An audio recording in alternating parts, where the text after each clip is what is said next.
Bismillahirrahmanirrahim. Alhamdulillahi rabbil alamin. Wa bihi nasta'inu ala umurid dunya waddin. Wassalatu wassalamu ala ashrafil anbiya'i wal mursalin, Sayyidina Muhammad wa ala alihi wa sahbihi ajma'in. Qala rabbi shrah li sadri wa yassir li amri wahlul 'uqdatam min lisani yafqahu qawli. Amma ba'du. Qala al-Imam Syarafuddin Abu Abdillah Muhammad al-Busiri rahimahullahu ta'ala wa nafa'ana bihi wa bi'ulumihi wa bi asrarihi wa bi asrari sa'iris salihin ila an qala wa kullu ayin atar rusulul kiramu biha fa innama tasalat min nurihi bihimi. Wa kullu ayin, dan setiap ayat di sini adalah mukjizat. Setiap mukjizat ata yang datang ar-rusul, para rasul al-kiram dengan biha, dengan ayat itu. Mukjizatnya Nabi Nuh, mukjizatnya Nabi Musa, mukjizatnya Nabi Isa. Setiap nabi fa innama, maka hanyalah ittasalat, berhubung atau bersambung, min nurihi, dari nur cahaya Nabi Muhammad SAW bihim, terhadap mereka. Karena mereka hanyalah nuwab, wakil yang ditugaskan untuk tampil di setiap zamannya membawa mukjizat. Jadi tongkatnya Nabi Musa itu hanyalah sebagian dari nur mukjizatnya Nabi Muhammad SAW. Nabi Isa bisa menghidupkan sesuatu yang dianggap mati, itu hanyalah bagian dari nur mukjizatnya Nabi Muhammad SAW. Ilmunya Nabi Adam yang membuat malaikat terkesima, terpesona sampai disuruh sujud oleh Allah menghormat Nabi Adam, ilmu itu hanya bagian dari ilmunya, ilmu sempurnanya Rasulullah SAW. Alhasil semua para nabi dan rasul adalah mendapatkan bagian-bagian terbatas dari luasnya nur Nabi Muhammad SAW. فَإِنَّهُ شَمْسُ فَضْلٍ هُمْ كَوَاكِبُهُ يُظْهِرْنَ أَنْوَارَهَا لِلنَّاسِ فِي الظُّلَمِ. Maka sesungguhnya beliau Nabi Muhammad Syamsu Fadlin adalah matahari keutamaan. Hum, sedangkan adapun para rasul yang lain, kawakibuha, bintangnya atau planetnya. Jadi setiap matahari itu dikitari oleh planet. Kalau kemudian matahari kita tata surya ini ada planetnya mengitarinya, maka surya, matahari itu bagaikan sosok Nabi. Planet-planet yang ada di sekitarnya yang mengitarinya itu adalah para nabi dan rasul lainnya. Yudhirna, yang menampakkan, anwaraha, kepada cahaya-cahaya syams. Jadi kawakib itu hanya menampakkan cahayanya matahari, hakikatnya matahari. Linnasi, bagi manusia, fi dzulami, dalam kegelapan.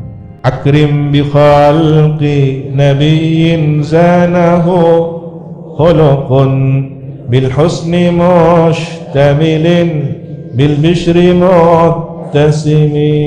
Akrim, muliakanlah, bi khalqi nabiyyin, terciptanya Nabi, zana, yang menghiasi kepada Nabi itu khulukun, karakter, akhlak-akhlak, ya.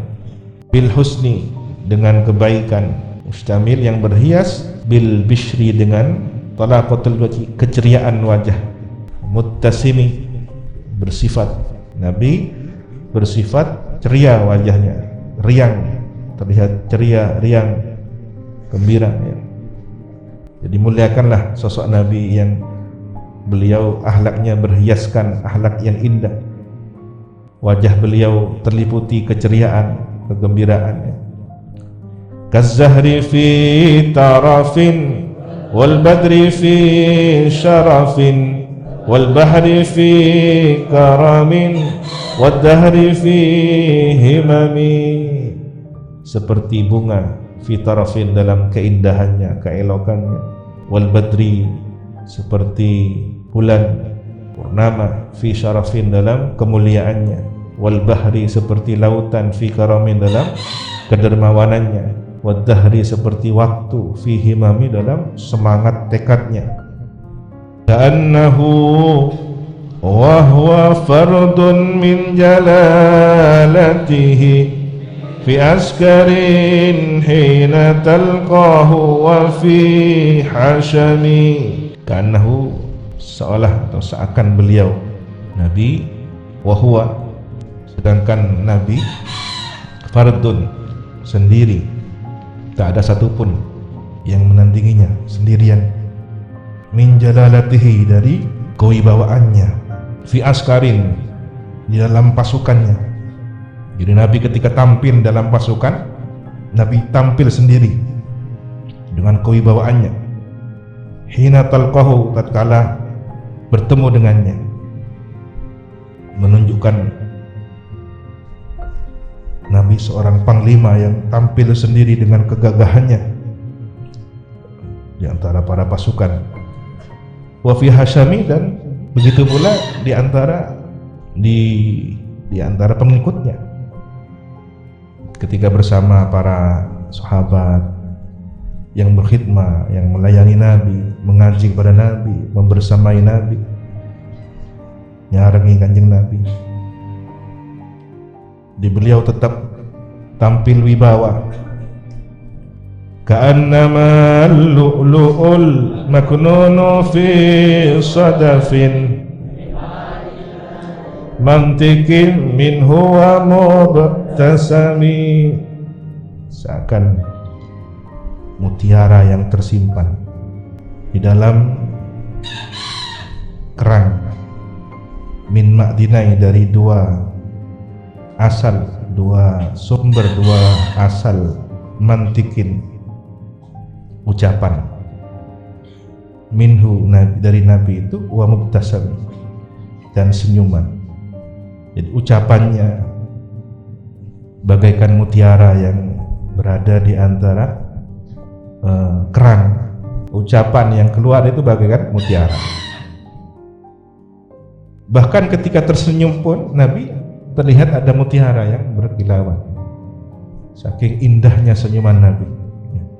Ini maknawi, ya, maknawi yang terasa. Bahkan ada di antara orang yang bisa menyaksikan secara kasat mata bahwa ada sesuatu yang cahaya beneran, tidak hanya secara maknawi.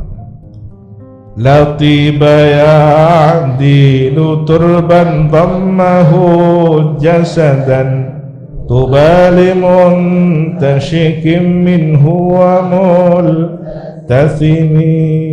Tidak ada tib, minyak wangi yang menandingi debu yang telah dhammahu, menyentuhnya, jasadan, jasad. Jadi asalnya adalah dhamma a'zumah. Tidak ada debu. Debu ini debu Mekah atau Madinah yang telah bersentuhan fisik dengan Nabi.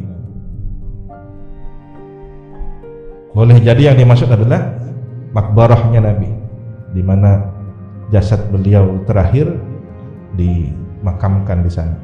Maka tidak ada yang menandingi. Kalau ada pertanyaan, tanah atau debu manakah yang paling mulia di alam raya ini?